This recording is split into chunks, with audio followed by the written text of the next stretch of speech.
கள்ளக்குறிச்சி மாவட்டம் சங்கராபுரம் அருகே தேவப்பண்டல கிராமத்தில் கோவில் திருவிழாவில் மோதலானது ஏற்பட்டுள்ளது.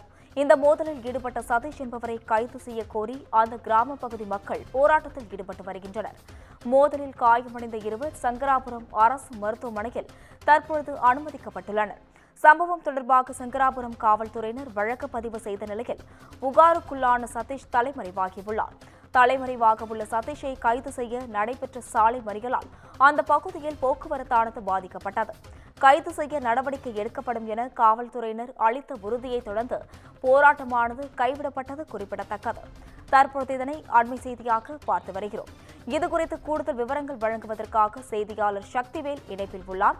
வணக்கம் சக்திவேல், இதுகுறித்த விவரங்களை பகிரலாம்.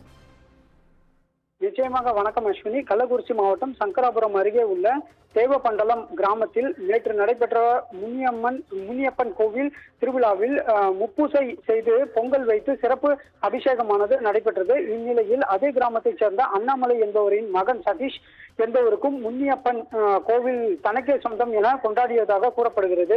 இந்த நிலையில் நேற்று ஊர் மக்களுக்கும் சதீஷ் என்ற நபருக்கும் வாக்குவாதம் ஏற்பட்டதாக கூறப்படுகிறது. வாக்குவாதம் சிறிது நேரத்தில் கைகலப்பாக மாறி உருட்டுக்கட்டை மற்றும் இரும்பு கம்பிகளால் தாக்கும் வீடியோ சமூகத்தில் வைரலாக பரவி வருகிறது.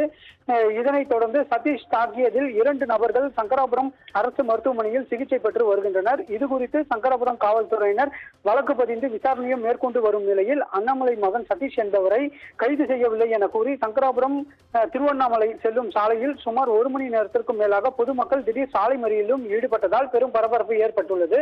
தகவல் அறிந்து சம்பவ இடத்திற்கு வந்த சங்கராபுரம் காவல் ஆய்வாளர் விநாயக முருகன், காவல் உதவி ஆய்வாளர் பிரபு தலைமையிலான போலீசார் தற்போது பேச்சுவார்த்தையிலும் ஈடுபட்டு வருகின்றனர்.